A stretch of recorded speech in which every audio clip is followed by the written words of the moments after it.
Supreme কোর্টের নির্দেশ সত্ত্বেও বকেয়া ডিএর নির্দেশ না মানায় পেন ডাউন কলকাতা হাইকোর্টের কর্মচারীদের 2টো থেকেই পেন ডাউন কর্মসূচি শুরু হয়েছে, চলবে 4টে পর্যন্ত।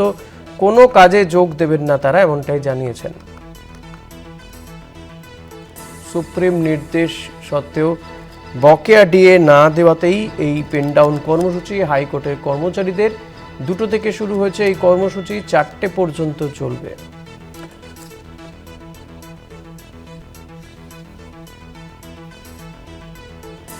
পীযূষ কান্তি নাগ রয়েছেন। পীযূষ, এই পেন ডাউন কর্মসূচিতে কি হাইকোর্টের সমস্ত ধরনের কর্মীরাই যোগ দিয়েছেন? দেখো, হাইকোর্টের টেকনিক্যাল এবং নন টেকনিক্যাল দু ধরনের কর্মী রয়েছে।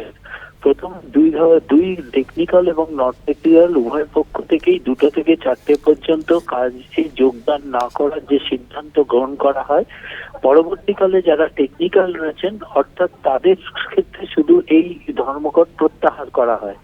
যদিও অনেকেই এই কাজে যোগ দেননি, ফলে হাইকোর্টের বেশিরভাগ এজলাসেই কিন্তু এখন মামলা চলছে না।